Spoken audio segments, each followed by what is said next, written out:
Hey guys, welcome back to Eric Reacts with more Game of Thrones. This is Season 4, Episode 8, The Mountain and the Viper.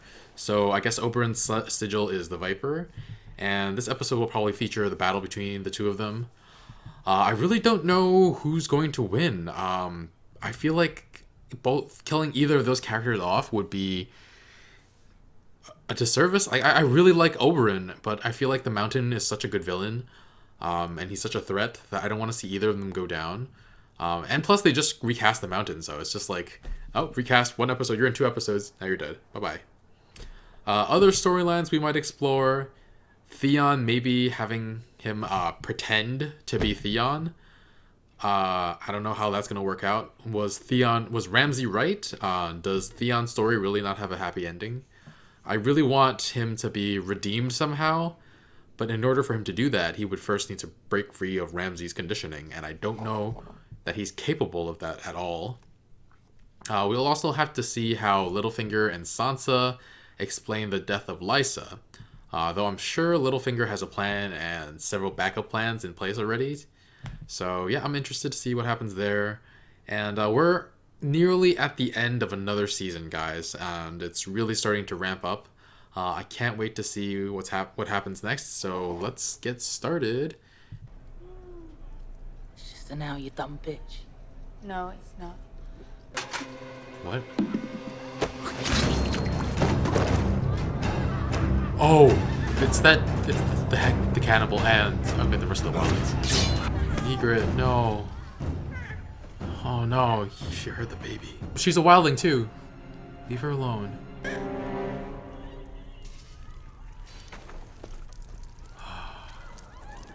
That's blood dripping through the ceiling?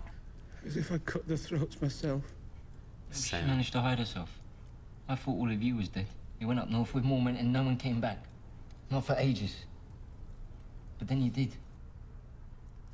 Believe Sam. She survived a White Walker, for fuck's sake. She might have got out. I'm glad we know she's okay. Otherwise, I would be scared of them giving him false hope. But none of the Unsullied care what's under our clothes. Are you sure about that? I mean, there's still... He was interested. What? Just because you can't doesn't mean you're not. When the slavers castrate the boys, did they take all of it? The pillar and the stones? The pillar and the stones. I don't remember teaching you the word precious. Joradi Andal, he teaches Me. he teaches me this word.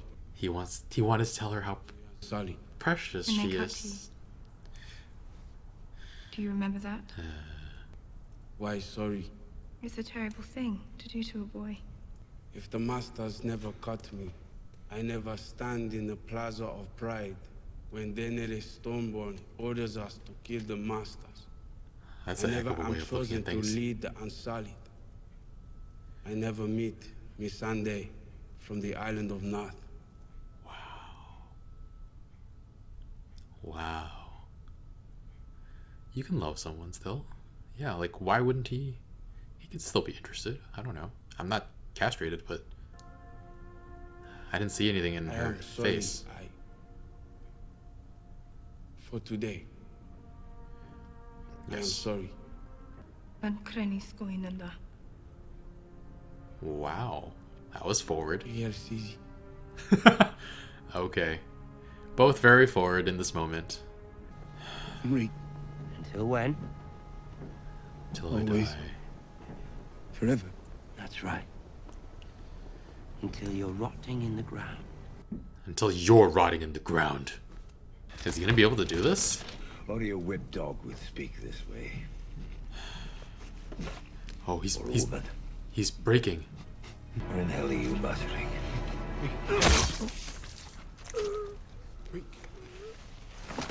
He's still saying reek. But I guess these other men want to leave. You didn't really think I'd let them go, did you? It's fallen out of fashion. Playing. Sad. We were told there was a witness, a girl. A niece of yours, I believe. Is she gonna play along? She holds his fate in her Come hands. close, child. He can stay. Speak up, girl. You're not a damn kitchen mouse. Tell us what you saw. Shut up, asshole. My name's not Elaine. It's Sansa Stark, eldest daughter of Lord Eddard Stark. Lord Royce, we met when you came to Winterfell. You were escorting your son Sir Waymar to the wall. Sansa Stark? Yeah. You tell lies right to my face, you little worm. Since my father was executed, I have been a hostage. I had no friends in King's Landing. Except Except one. she's protecting him. It was a peck on the cheek, Lord Royce, nothing more. When Lord Baelish tried to calm her, she struck him. She said she didn't want to live anymore. She stood on the edge of that moon door. He tried to reason with her, promised her she was the only one he had ever loved. But What a she stepped liar. through those doors, and she was... Dang. Are you even surprised by how great a lie that was? Look at that. Look at that smile on Littlefinger's face.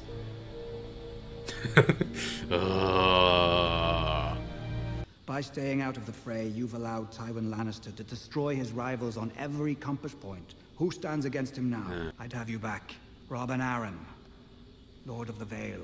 Robin Arryn is a sickly little boy. Sickly little boys sometimes become powerful men. Controlled by you. Time for him to tour the Vale, to visit all the castles in his domain. Time He for wants to Robin send him away. to leave the nest. Oh, this snake. What? Is that the hand of the king? What's this? A royal pardon. Signed by Robert Baratheon. Oh no. Let me speak with her in private. You'll never be alone with her again. Did you tell them I was carrying Drogo's child? Please, Khaleesi, You sold my secrets to the man who killed my father I have and stole protected my you, brother's throne. fought You for want you, me to killed for forgive you. He changed his mind. I loved you. Love? How can you say that to me? He's your most loyal. He came to you as a spy, but you changed his mind. Ramsay Snow? No, not Ramsay Snow. Open it. He's legitimizing him? From this day until your last day, you are Ramsay Bolton, son of Roose Bolton, Warden of the North. They'd have executed you, what would they have done with me? I don't know. Neither do I. Better to gamble on the man you know than the strangers you don't. And you think you know me? I know what you want. Everything. Poison's a woman's weapon. Men kill with steel. That's your stupid pride talking. It's why you'll never be a great killer. I'd have Wow. killed Joffrey with a chicken bone if I had to. I'd pay good money to see that. Lady Arryn died. No ransom.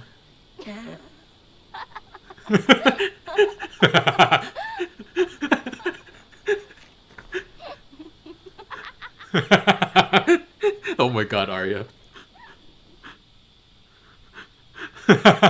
She's just laughing at the irony.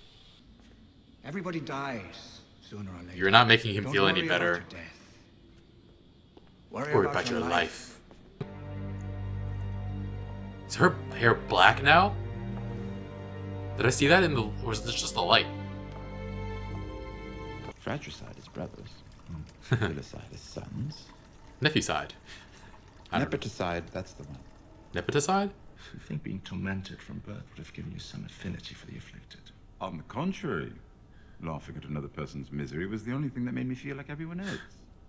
Wow. More thin, though. For you, you drifted away. I had other interests. Yes, other interests. Your sister. I stayed with those. Why was he smashing all those beetles? What did he get out of it? There was something happening there.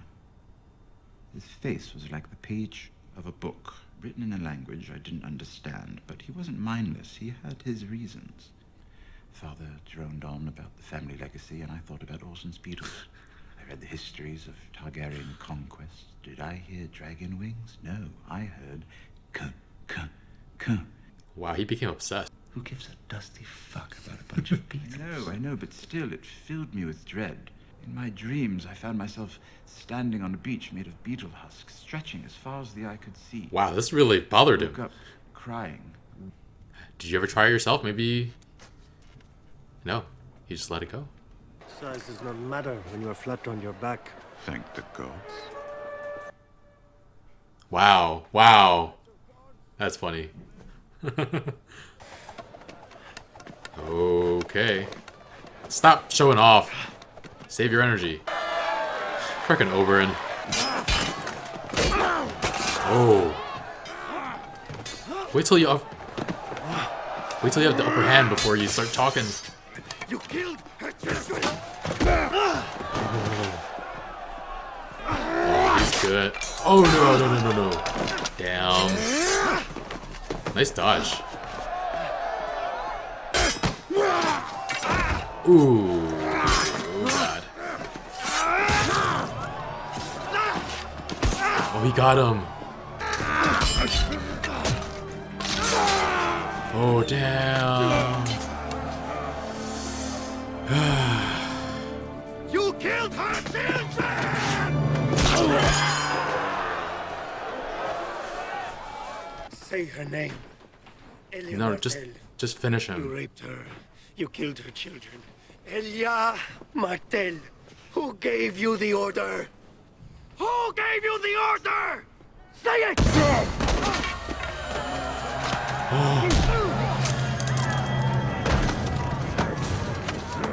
Oh no. Elia Martell. I killed her children. Then I raped her. Then I smashed her head in like this.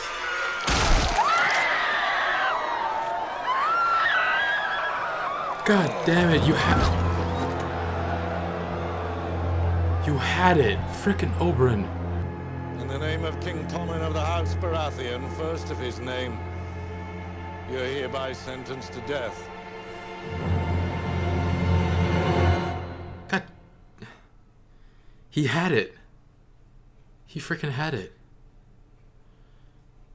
He brought him to his knees. He brought him to his... I guess he proved that size does matter when you're on your back. Damn.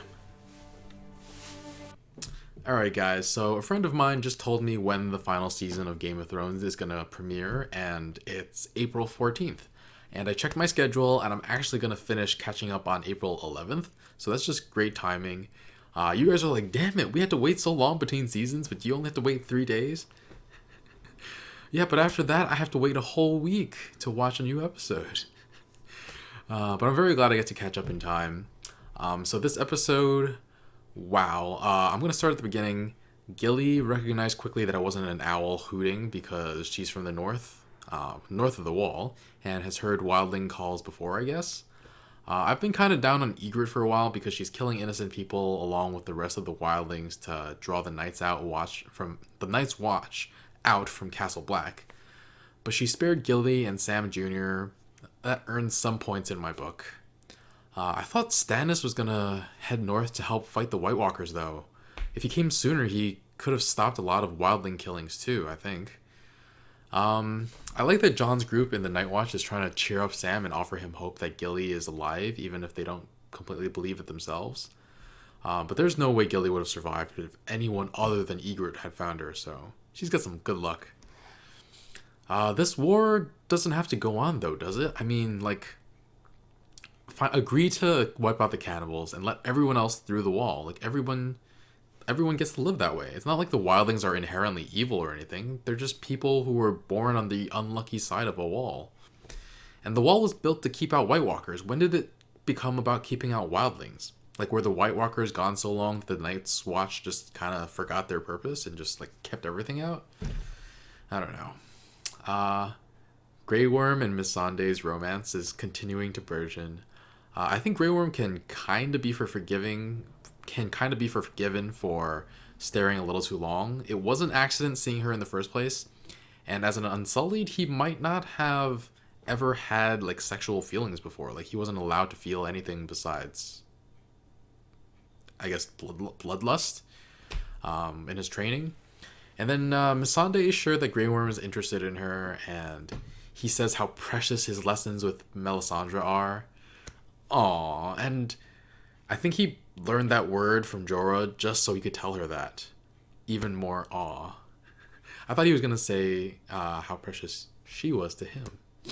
But yeah, he's a sweetie pie, and But something that's bothering me is that he's trained himself to think of everything like in a positive light. I'm not sure that's completely healthy emotionally. Like, being thankful he was castrated so he could eventually turn on the Masters, join Daenerys, and meet Missandei. Like, he's of course entitled to be angry and bitter, but him saying his castration was necessary for all these great things to happen feels like his unsullied training forcing him to bottle up his emotions and keep it down. Like, what about the baby he had to kill to throw away his emotions back in Astapor? If you follow his logic of, I'm thankful for everything that's happened because it led me here, he has to think that way about killing the baby too. Like, killing the baby brought me here so I could be with you, Missandei. And she'd be like, what? But maybe it's something that gets explored more. Like, after all, his emotions and identity are probably just like resurfacing more and more each day. Also, that scene in the throne room with the two of them, I feel like there's significance there, but I'm not completely sure what it is. Like, he's looking up at her the entire scene. Maybe he thinks of her as his queen as well. And there was something else I didn't question until just now, but I feel like castration actually leads to less powerful soldiers. Like, castration messes up hormone regulation, specifically like testosterone, at least. I don't know about the others, but testosterone I know. And like with decreased testosterone, there's oftentimes a drop of libido, body hair, strength, and muscle mass, and it makes it way easier to gain fat. So these Unsullied have to train so much harder than regular soldiers who have not been castrated in order to achieve like the same fitness for battle. But I guess the Masters valued the Unsullied's obedience over their well-being and health. Just more ways these men were mistreated. Speaking of mistreated, we have Theon, forced to take Moat Cailin. Ramsay never lets people go. Those people... Ugh. Did the people at the Moat not hear about Dagmar and the others at Winterfell? Like, dang it. You could see Theon nearly break back into reek while presenting the terms. I thought the flaying was gory. Little did I know something bigger was coming later in the episode. But Roose legitimizes Ramsay, you know? I was really happy for Ramsay in that moment. He's always felt like he's not enough, and he's worked so hard to win his father's approval. It's nice to see something nice happen to a character we all like so much. I can't keep a straight face anymore. I'm just afraid this means he'll have more power to torture and flay even more people and create more people like Theon. So Littlefinger actually didn't have things as well planned out post Lysa's murder as I thought he would. I thought he might have like discussed with Sansa like what to say or do, but it doesn't seem like he did. And he couldn't have been sure Sansa would lie for him. And if she had told the truth, what would have happened to him? Like, he probably would have died. And all his plans get flushed down the toilet, or down the moon drop. Also, couldn't they have said she went missing, or would that be more suspicious? Like, we don't know where she went, we haven't seen her. I guess if they said she was missing, the people in charge wouldn't grant Littlefinger full power. But I feel like Littlefinger always has like things planned 20 steps ahead, so it was a little surprising to see him in like a moment of kind of weakness, or in a moment where he's not in complete control. But yes, Sansa starts lying to some important people. She's the next Littlefinger. No, that'd be ridiculous. But she's playing the game a little, not for power, but for safety. But those lessons might be important in the future if she does have a chance to go for power. But she came up with this story all on her own. I guess King's Landing did teach her to lie really well. Reminds me of what Maester Aemon said about knowing Jon wasn't lying because he lived in King's Landing. Did everybody in learn to lie in King's Landing? I mean, even the honorable Ned Stark lied in the end. But Sansa says she knows what Littlefinger wants. Does she think he wants her? Or does she know he purposely kissed her and let Lysa see? I'm not even sure if he wants her at all. Like, is this... I'm not sure, and I'm also not sure if this is going to be turn out to be a good move for her. Like, she doesn't know Littlefinger killed Jon Arryn or betrayed Ned, so... But, yeah, Sansa looks pretty good with black hair, too. She's just going through her goth phase. And now, oh, Jorah. I was like, why is this letter here now? Wasn't this done, like, and over with already? But Jorah even brings it up himself, that Tywin is probably behind this, weakening them in whatever little ways they can without putting in that much effort. Daenerys' most trusted advisor. The thing is, he's not a traitor, at least not to her. He wasn't on her side at all in the first place, and he defected to her side. Maybe if he had told her unprompted, it'd be a different story, but he didn't want to risk it. And now that Tywin did this, though, it's like a very obvious mood. I'm kind of mad I didn't think of it and see it coming. But Barristan says Jorah will never be alone with Daenerys again. And that's all he's wanted for so long, just be alone with her. I'm just imagining a scene in like season 8 where she's forgiven him and they're alone, and then like Sir Barristan is like looking through a window like, don't trust you. I get Daenerys feels betrayed, but have all his actions after that pardon not proven his loyalty? Like, if he was going to take the pardon, he would have just left a long time ago. He wouldn't have stayed at her side, protecting her, risking his life for her.